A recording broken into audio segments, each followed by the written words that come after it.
104.7 The Cave, KKLH, Marshfield, Springfield.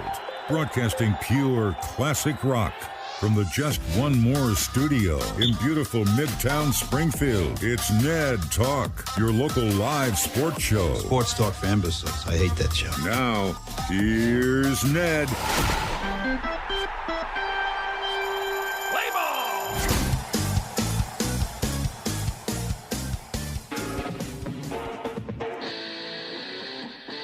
That's right. We get to take over the radio for a little bit right now. Do some sports talk, Ned Talk on 104.7 The Cave. I'm Joe Westen, joined in the studio or the Cave compound with sports roustabout Ned Reynolds. Ned, how are you doing on this Monday? Beautiful day in the Ozarks. Thunderstorms to the west.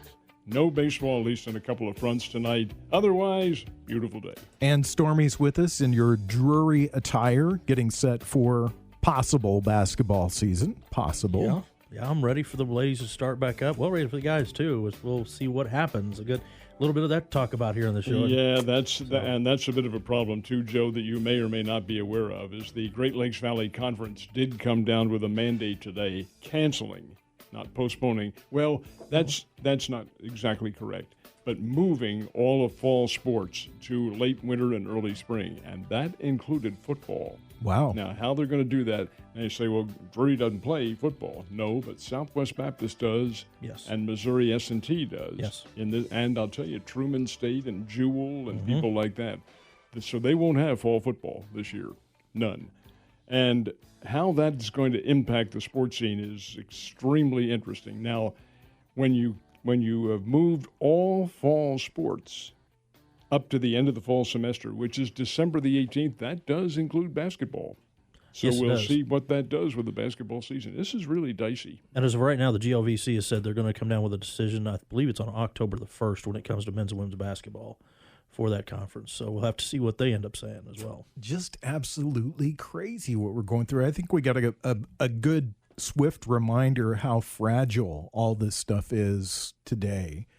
With the story about the Florida Marlins, Ned, you let everybody know about that. What's going on there? Yeah, and this is most unfortunate.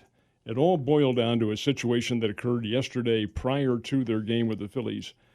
They knew that some of the players had tested positive. I think it was 3 of them. Mm-hmm. Well, the Marlins got together. Keep in mind now, the Marlins are among the youngest teams in all of Major League Baseball. They're a bunch of kids, and their farm system is obviously a bunch of kids as well. Well, they got together and they said, well, we've had 3 players in the past couple of days test positive. Should we play the game? And the overwhelming decision was yes. So what happened today?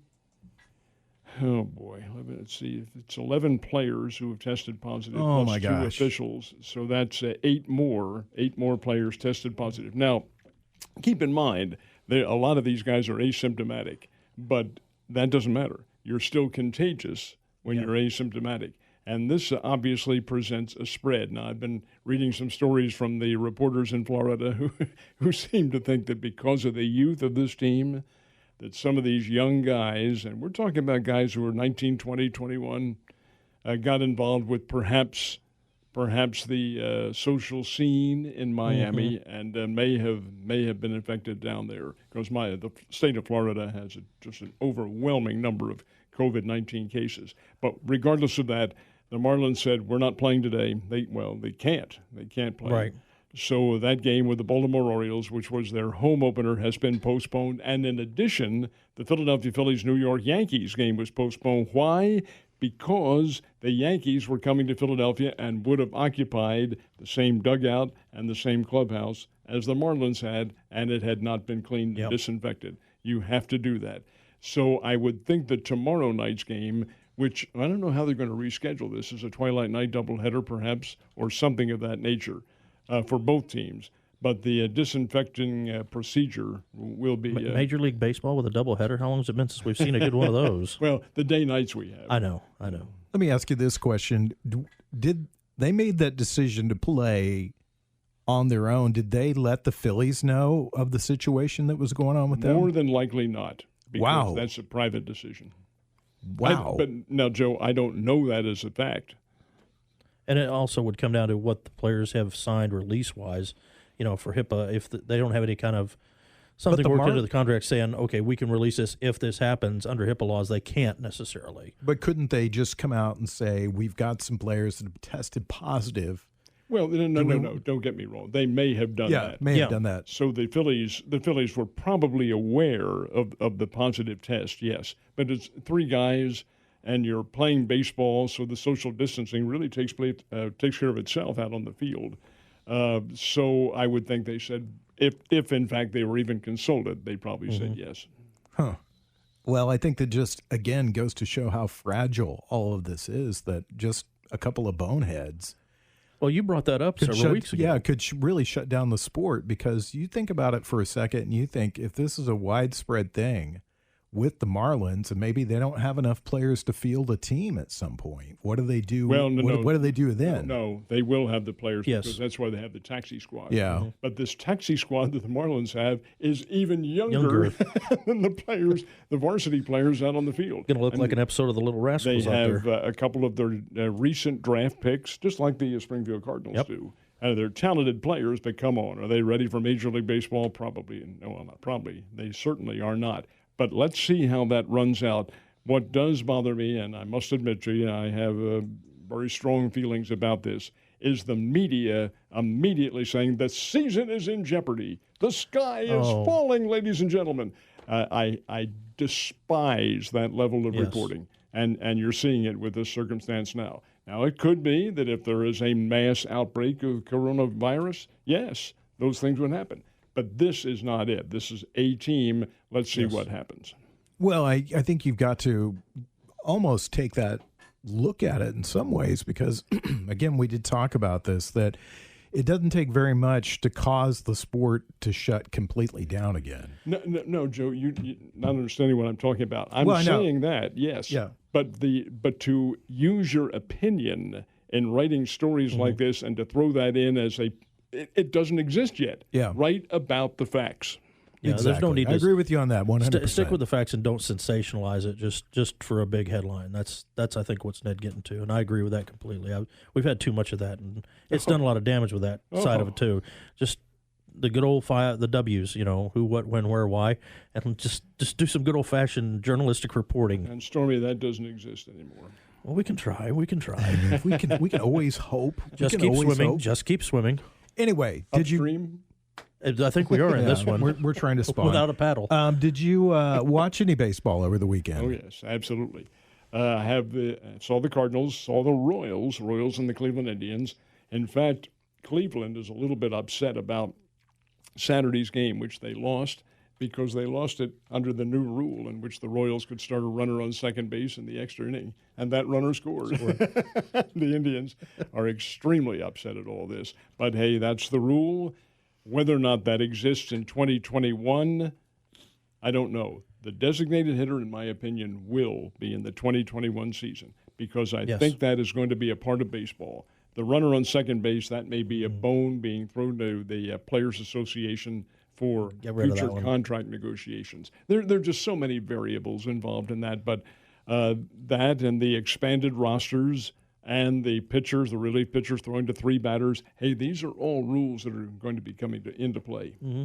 Yeah, that 3-batter rule, I heard a lot of talk about that this week, because it's a little bit complicated, that if you finish an inning, you don't have to come back out and pitch to another 2 or 3 batters or whatever it is at that point. Mm-hmm. You can be done, but the pitcher that starts the next inning does have to pitch to 3 batters. Correct. Yes. So it adds another layer of strategy to the game that I actually like. I like that. 3 is not the place to be in this game. So what did you think of the play that you saw? What did you think of, first of all, the piped-in fan sounds? We talked a little bit about that last week. I'm not offended by it, but I'm not a fan of it either. It I assume adds some ambiance to the players on the field. It does to the broadcast to some extent. At Fox, the folks at Fox talked about a new gimmick they were coming up with, and I did see it. It was on the Cubs and the Brewers, I believe. But whatever it was, they had what they call the beauty camera. And this is so it wasn't on Euchre. No, this is a technique. Yeah, I get it right. A technical term in television that you use for the camera that's mounted permanently that takes the full arena shot. Yes. It's called a beauty or hero camera.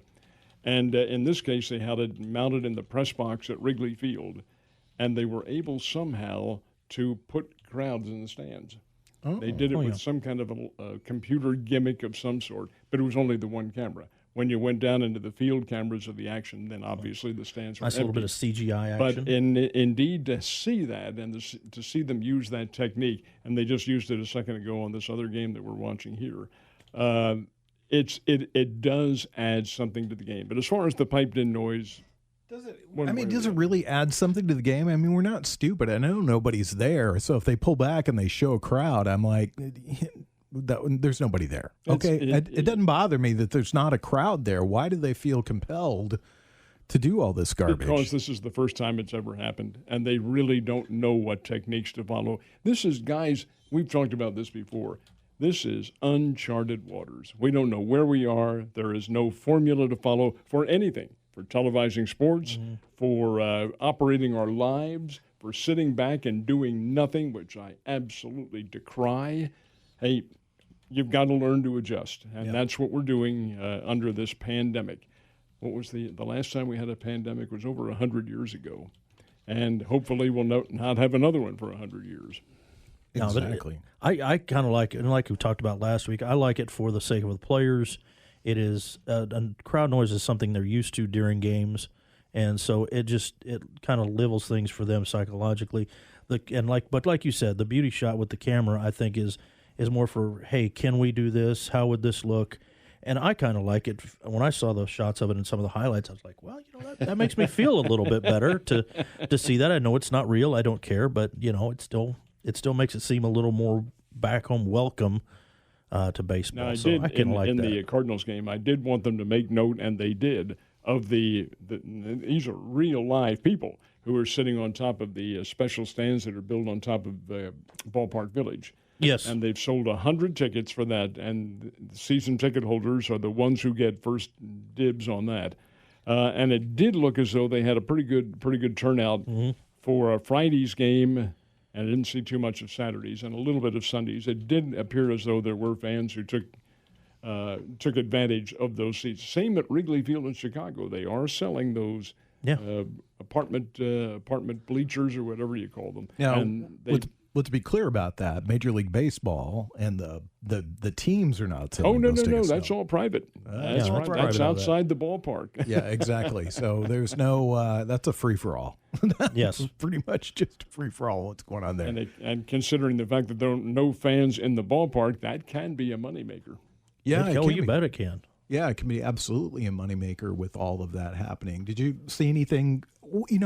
Going back, I wanted to get back to this because you were talking about liking the fan noise and stuff. I watched my beloved Yankees this weekend. I liked not having the fan noise because there was one point in the game where the pitcher for they played the Nationals this weekend, and the pitcher started and then he stopped, and you could hear the whole dugout yell at once, "Balk!" And I like being able to hear a little bit of the game sounds that you don't normally hear. I thought that was kind of interesting. There is also another circumstance. Yes, and you hear a few words you probably shouldn't hear. Well, That's true. it happened in the Cardinals-Pirates game yesterday.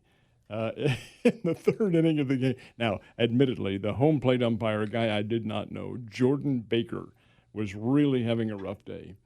He was having difficulty personally calling the corners, and it was for both teams. It wasn't just for one. Anyway, both teams are obviously on his backside. All of a sudden, in the third inning, he stops the game, in a huge gesture, throws somebody out. The somebody he threw out was Derek Holland, who's sitting in the stands. He's one of the pitchers in the stands.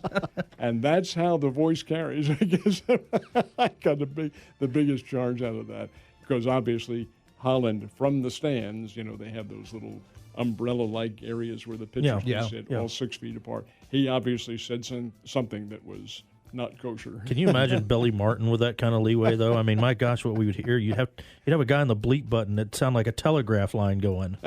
Exactly. or Earl Weaver. We'd love to Weaver hear. would have been better. We'd love to hear from you. The phone lines are open 863-7104. If you've got a question for Ned, Stormy, or myself, we would be glad to answer it, or at least attempt to. It's Ned Talk on 104.7 The Cave. Hello? Will somebody answer that damn phone? The phone lines are open now for your sports questions at 417-863-1047. It's Ned Talk on 104.7 The Cave. Join 104.7 The Cave on Saturday, August 29th for Cave Stock, a free ride and after-ride concert at the American Legion Post 639. Register for the free ride online at 1047thecave.com. Not riding, but still want to party? Let us know you're coming by registering online at 1047thecave.com. Enjoy live music from Machine Gun Symphony and City Girls on the Just One More and Shakers mobile bartending stage. Tasty food, cool drinks, and great vendors. And then the giveaway of our 2020 Cave Custom Bike. Brought to you by Air Services All Service. It's Cave Stock 2020 with Springfield's pure classic rock. 104.7 The Cave. Ned is in the house. The news and everything that's happening on the local scene will follow. It's Ned Talk on 104.7 The Cave.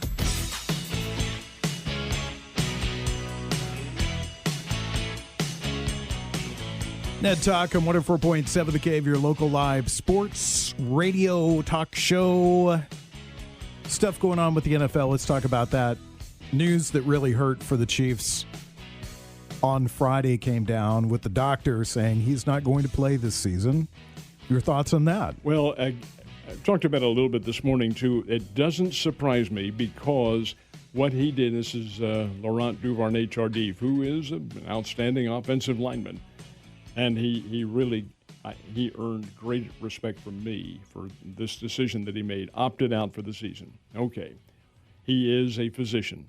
He worked during the pandemic on the front lines up in Canada in, I believe, an assisted living care. Yes. I think that's his specialty. So he saw firsthand what the effects of this disease are and how he, in fact, could be a big help.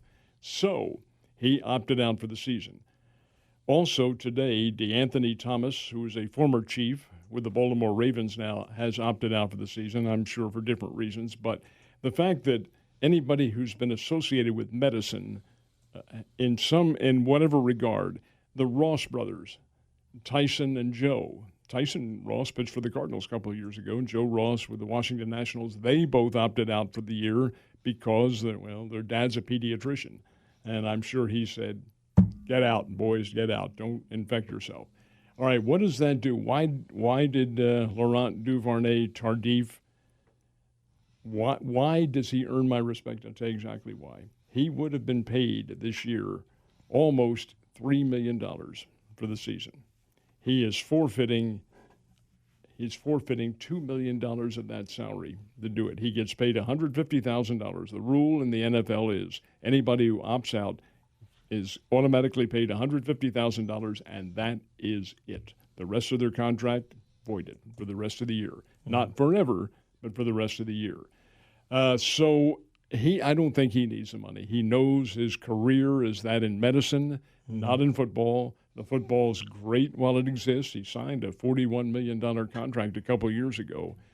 But they make this decision and forfeit his yearly check, which would be about $3 million. That says something to me about this man's devotion to his profession and his devotion to humanity, and the fact that he is taking the Hippocratic Oath very seriously.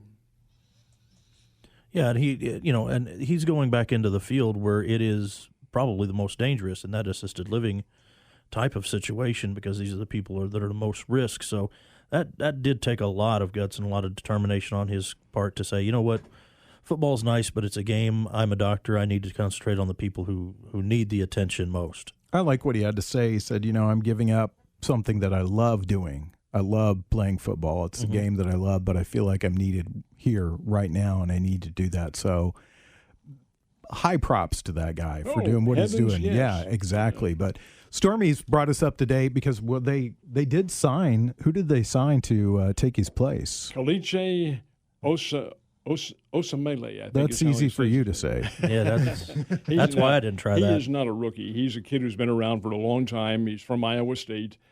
Broke in, I believe, with the Cleveland Browns, if I remember correctly. Did play for the Oakland. They were the Oakland Raiders at the time, played for him. And he's kind of drifted around several teams, but he's big. He's about, 325, 330, somewhere in that vicinity, and a large human being. And obviously pretty good if he stayed in the NFL for that amount of time. Now, that doesn't mean he's necessarily the replacement for Duvernay Tardif because they have other guys in camp as well. But his presence as an NFL veteran will mean a lot. Yeah. And you were telling us, too, that they've come to agreement with several, if not all, their rookies? Yeah, all the draft choices have signed this week. You got the round 1, which was Clyde Edwards-Helaire. You got Willie Gray Jr. from the round 2. Lucas Nang, who is being talked about as the real steal in this thing. And then Julius Sneed, Mike Dana, and Bo Pete Keys. I want to make sure I always get that first name right. Bo Pete. Again, that's easy for you to say. That's exactly right. But, yeah, some of these guys, and like I said, Lucas Nang is the one that people are really talking about as the possible steal for the Chiefs in this. Because, the first round was the running back, which, I don't know, kind of threw some people here and there off a little bit for the choice. But I thought it was a pretty good pickup to be a backup for somebody. But he's high on it. Ned's high on that choice. Niang is on both Edwards-Helaire and Niang. Niang's a kid from TCU and played against high-level competition. Yes. He was particularly outstanding, although TCU did not win the game when they played Ohio State. Niang was outstanding. Outstanding. So Laird, correct me if I'm wrong on this, and I know you will.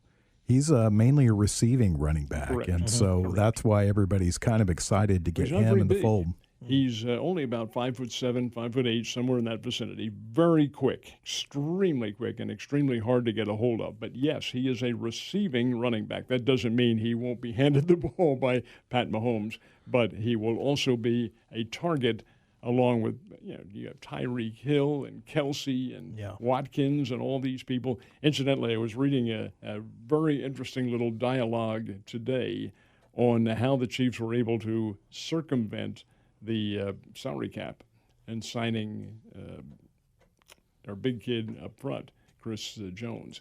And the way they did this, had Pat Mahomes not put money on the table and had Sammy Watkins not reduced some of his salary from $14 million to $9 million, it would not have happened because the Chiefs would not have been able to clear. That's how dicey this is. Would not have been able to clear the salary cap. Yeah. Now they've done this for this year and next year, and they've been able to, because of the way they've structured contracts, and Mahomes for the first 2 years doesn't really affect the salary cap at all. Later on, it does. But that's just it. For the first 2 years, they're all right.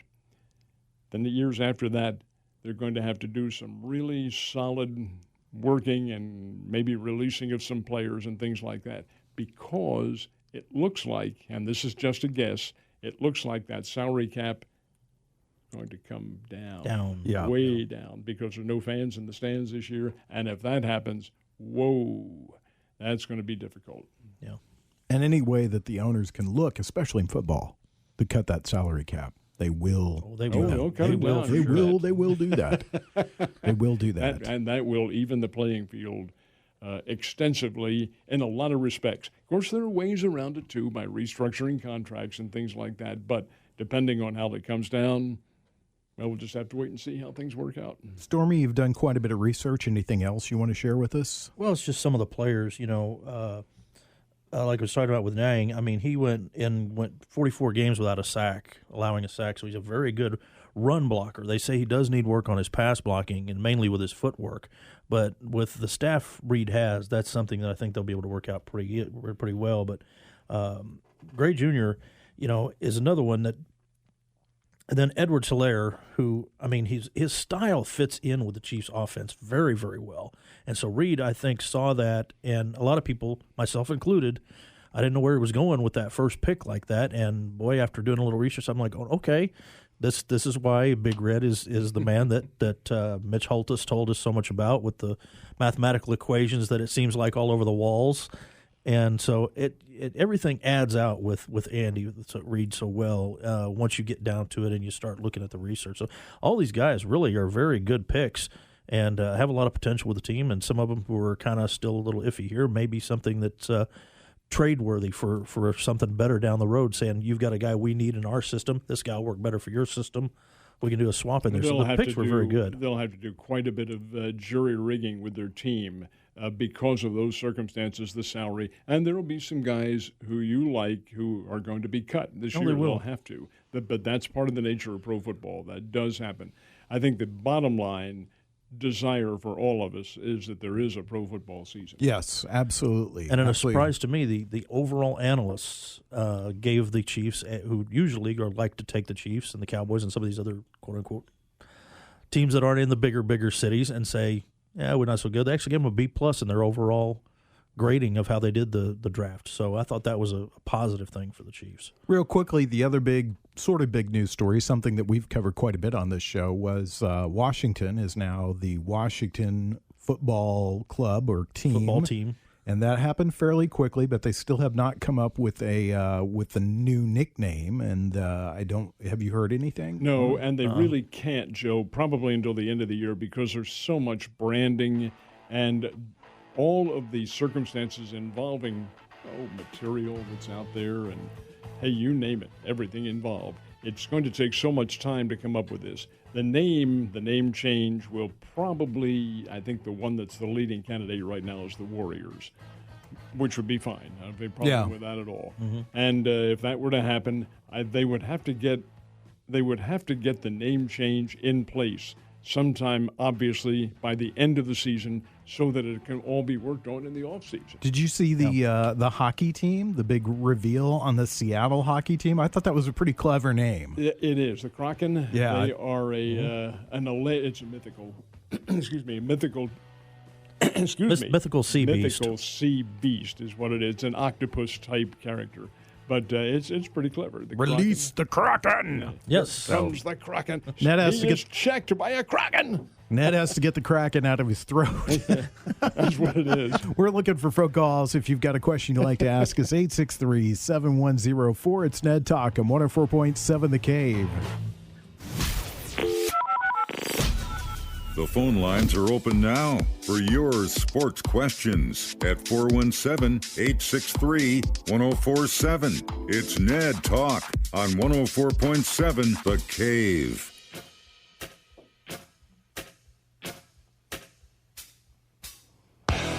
Ned, did you know this week is the 40th anniversary of the release of one of the all-time great classic rock records? Did you know that? Yes, but I failed to bring it out. I was testing you guys to see if I don't know. Ned is in the studio with his AC/DC T-shirt on, back in black, and he's got a Bon Iver tattoo on his shoulder that fans can't see through the TV. But if you know Ned really well, you know that he's a huge AC/DC fan. Yes, he is. So how's COVID-19 affecting all the Ned's?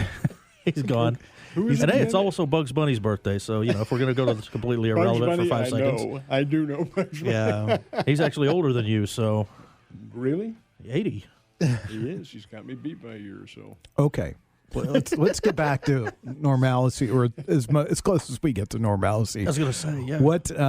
Tell us how all this is breaking out for local sports. Well, the Great Lakes Valley Conference, of which Drury is a member, made the announcement today that all fall sports are scrubbed, all of them. Mm-hmm. So that includes football. The Great Lakes Valley Conference does have football. Of course, Drury does not play football, so obviously they're not involved. But Southwest Baptist does, Missouri S&T does, Lindenwood, Truman State, William Jewell, Quincy, Indianapolis, schools like this will not have football. They won't have it. And they're pretty good Division II programs, too. They annually make the D2 playoffs. In fact, Southwest Baptist made it a couple of years ago. All right, fact is that all fall sports are canceled. What does that do when they say all fall sports? When does the fall semester end? Well, it ends in the second week in December. Wait a minute. When do you begin your basketball season? They begin it in November. So the basketball season will be directly impacted for Drury locally and obviously for SBU and Jewel and some of these other schools, not some, all of these other schools, in a readjustment fashion. Now, what the Great Lakes Valley Conference says, the fall sports will be moved to the spring, in the spring of the season. I don't know how they're going to do that, but apparently they'll rearrange the schedule somehow to where the months will be such that you can play football. I assume that will be the case. All right, that's Great Lakes Valley Conference. What about the Missouri Valley Conference? Well, they made an announcement today that fall sports, all the fall sports, are being pushed back until September the 18th. Practice can begin in mid-August, but the competition itself is September 18th, and that will include probably only conference members. What about the football Bears? Well, keep in mind, the Missouri Valley Conference and the Missouri Valley Football Conference are different organizations. The football presidents, the presidents of those colleges, and they are different, have said, nope, we'll leave things status quo as of now. But if there's a very serious outbreak from here on in, then we'll have to make other decisions as well. So the Bears game with OU, Oklahoma, is still on for August the 29th. Now, what about some of the other schools? Well, Northern Iowa was to have played Iowa. That game's off because the Big Ten Conference has already said they're not playing any non-conference games. North Dakota State, the eight-time national champions, were to have played Oregon. I'm sorry for Oregon, I really am. They don't know what they got themselves into, but the game's not going to be played. It's not going to be played because the Pac-12 has also eliminated all non-conference games. That also scrubbed a game that was made, well, I say made, it was scheduled for television very early, I think September 5th, if I'm not mistaken, Alabama Southern Cal. Yes. Off. Not going to be played. We talked last week about a couple of conferences just scrubbing the football season. Have any more joined or any more said that they're pushing back? Yes, of course, Great Lakes Valley is D2. The Pennsylvania Athletic Conference is also D2. They scrubbed the football season. The others were the Patriot League, and that surprised me a little bit. The Patriot League is FCS. That's the Bears division. And we'll get into a little supplemental aspect of that. But that is Holy Cross, Lehigh. They're the two main schools who have done well in that league. Lafayette, Lehigh, they've all been in there and all been in the playoffs and so forth. But that's out. They're not going to have football this year. So that is an FCS league. So is the MEAC. And the MEAC is Hampton and North Carolina A&T. A&T is a very good program. And South Carolina State and schools of that caliber. Bethune-Cookman is in the MEAC. They have scrubbed their football season as well. But after this, no, there have been none. Still awaiting on word for some of the D1 conferences and how they're going to readjust. And Missouri Valley Conference will have to wait and see just exactly how that's going to be readjusted as well, if in fact it is. And some of the games will have to be replaced. Wow. It's just amazing how many things are just these things are all, I'm just speechless almost here. These things are so meticulously planned. College football, college basketball, professional sports, and now everybody's on a day-to-day schedule with all this stuff. I cannot imagine what that means to athletic directors, the team managers, the people that have to plan these events. And how'd you like to be the first decision maker that kicks over that line of dominoes? I mean, really. Yeah. I mean, who's going to still make decisions? You're overlooking the big factor involved, and that is for the schools, the financial aspect of things. Oh, yes. Oh, it's huge. Yeah. And for the towns, we pointed this out last week, the one town that really, it is just kind of heartbreaking in a way, is Green Bay, Wisconsin. They have the Green Bay Packers, of course, but they also had a major date scheduled for October. Wisconsin versus Notre Dame in Green Bay at Lambeau Field. You were going to have 83,000 people. Going to be a heck of a game. Would have been, yeah, but it's not going to happen. Yeah. That's a shame. That is a real shame. But, yeah, there's been a major impact. It's just it's mind-boggling. Like I said, just the logistics of everything that's going on. And we talk about how the scheduling is so meticulously planned for these guys. And then everything's thrown up at the air and thrown to the wind because you're just there, like I said, day to day with everything. But, well, there's no formula to follow. If there were a formula, a game plan, if we'd been through this before and the situation had existed, God forbid, there might have been some formula to follow, some outline, but there isn't any. What do? Well, you you make decisions, and then you have the beloved media second-guess you every single damn time, honestly. What's the situation with public schools around here? What have they decided to do? I don't think anything yet. Nothing new yet. I know the Missouri State High School Activities Association is still planning on having a football season and starting it on time, which I think is August 28th, if I'm not mistaken, for their first game. And there are some great first games. Joplin and Webb City will be absolute dandy. That's a season opener. But over and above all of that, there's some the whole season. The whole season right now is planned.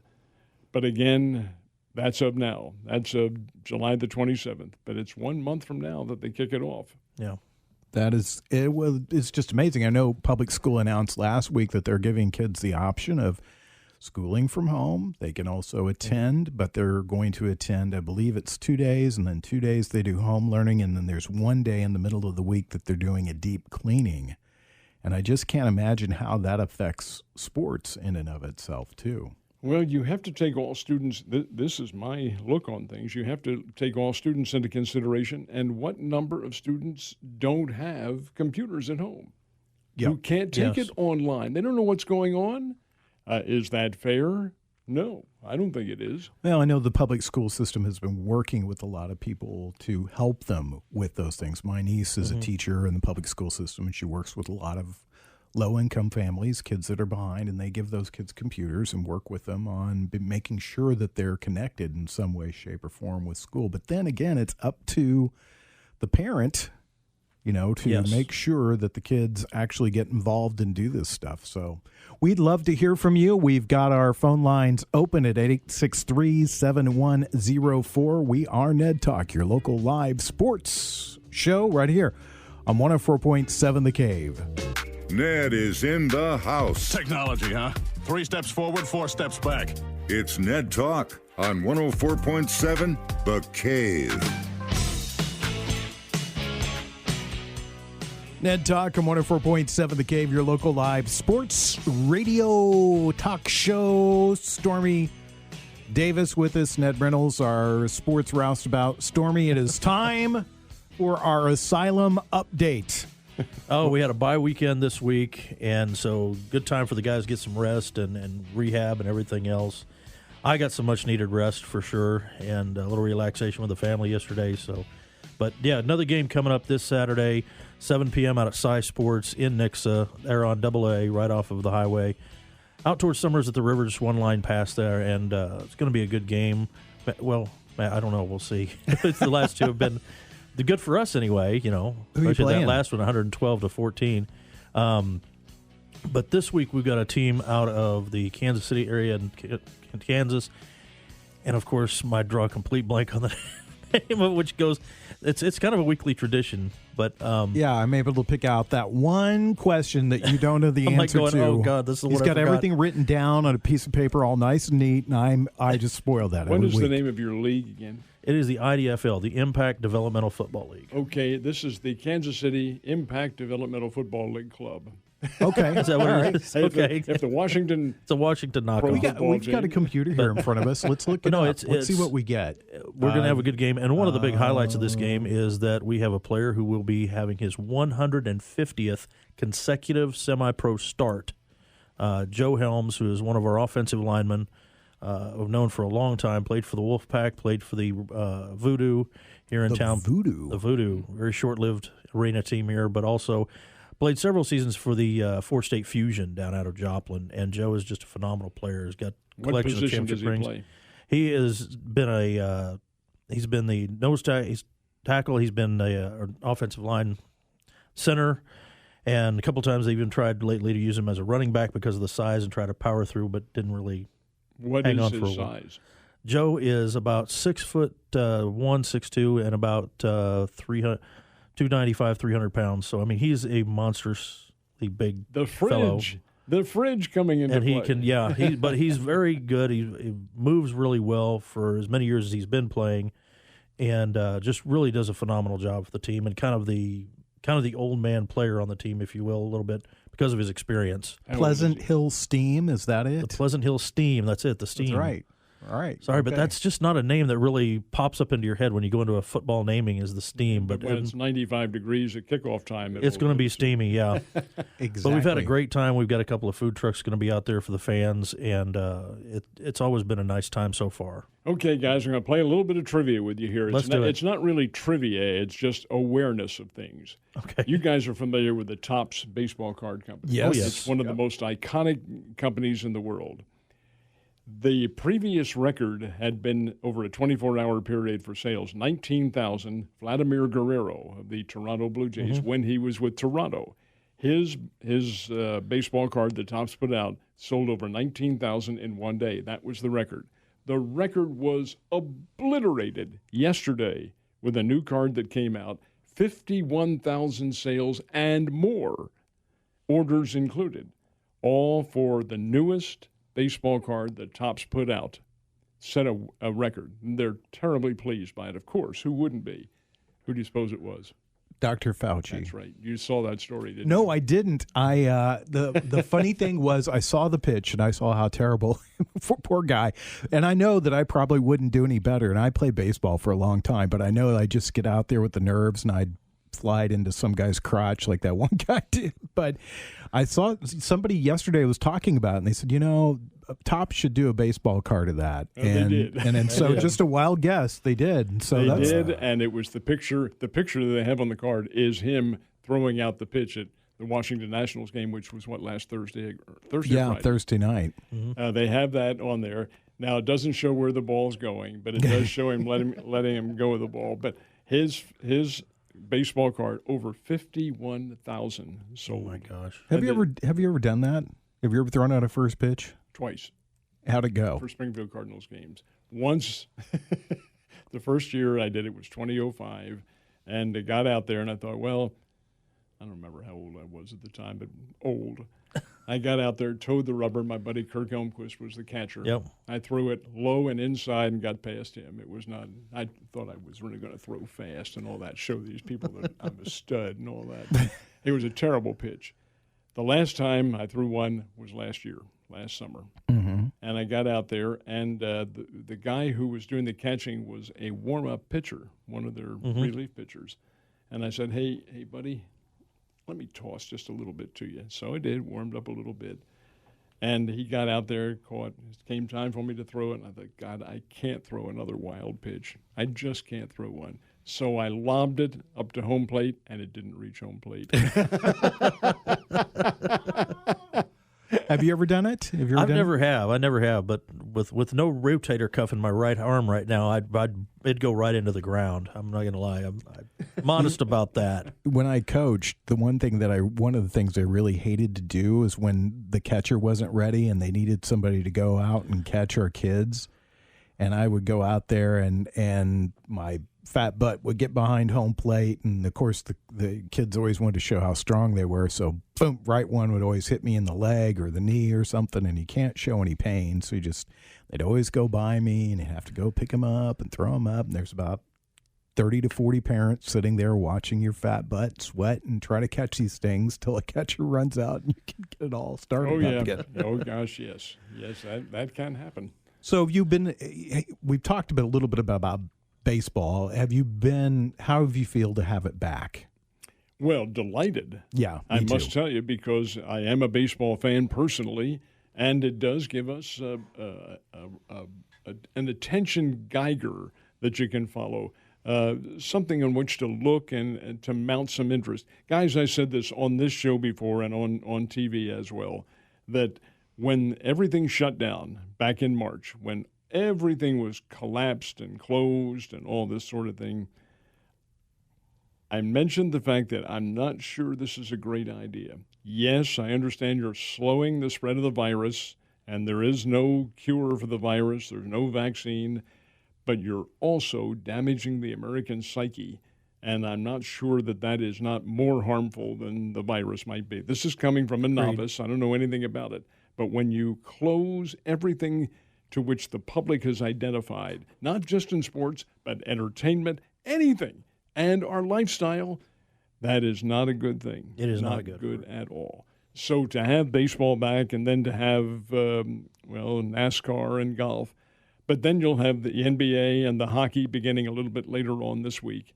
Hopefully this will re-energize some of the psyche of America and help with a little bit. I'm not even so sure, guys, we're going to take this into the political realm, that some of the social disturbances that we've had haven't been brought about by the disruption in what we do on a regular basis. That's a personal opinion. I don't know.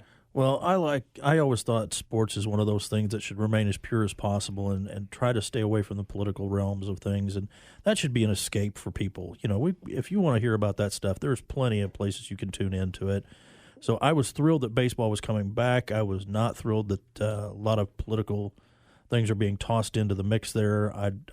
That's what I liked about last year, is some of it was in football, but baseball still seemed fairly pure last year, and was hoping for that to be back that way this year. But still trying to get that out. But I am very happy to have sports back in that fashion, and hopefully especially since it is our national follow. pastime. Yeah, last week I always do a Facebook question on my Facebook page, Joe Westen, and my question last week was, what sport are you, since everything's starting all at once more or less, what sport are you most looking forward to? And overwhelmingly, the response was football. Mm-hmm. Everybody really, really wanted to see football. I was going to answer back. monster trucks, but I figured you'd give me a hard time about it. So, well, you have to understand, football has superseded baseball as number one on the popularity scale. That doesn't mean that baseball is fading, in my opinion. But in terms of capturing the national attention, it happens only one time a week, where baseball is every day, and you have divided your attention that way. But yes, I can understand where people, and not understand, I would be one of them, if the football season is totally disrupted in any way. Well, you saw what happened with the NFL strikes that happened a couple times. That is just not acceptable. I understand it, understand why things would happen because of the virus. That I do understand. But I also know fully well that the public concentrates and uses this escape valve in a very positive way. Yes. And that is disrupted.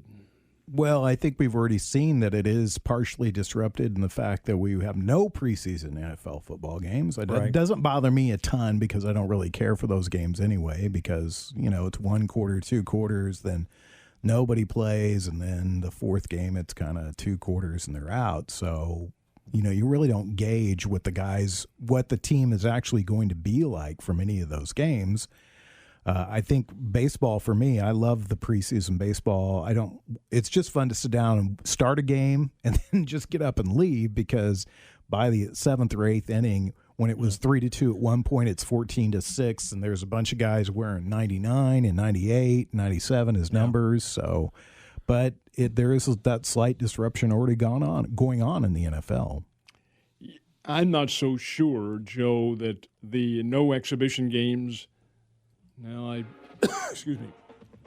I think it may be reduced to 1 starting next year. Yeah, if there are any. And this is more a test than anything else. And what leads me to believe that is that the NFL was very quick to chop it to 2 this year. Then they offered 1, and within hours they took the 1 away and said none. Yeah. So obviously this is not a big deal. The players didn't want to play any. Yep. They don't get paid. They get a per diem, which is, $125 a day or something like that. But that's it. And you're risking injury and all that sort of thing. 1 exhibition game might help with the rhythm, but so would the scrimmages that they have, and they're not even able to have them this year. Be interesting to see about injuries this season, how that's going to, no preseason affects injuries as the season goes along. So just anxious to see what that happens with all that. Well, guys, thanks for being with us. Thanks, Stormy. Hey, good one. Good As always, you can check up on the Asylum. They have a Facebook page, I assume? Yeah, check up we're on Facebook, Queen City Insane Asylum Football, and that's where you get all your news and updates.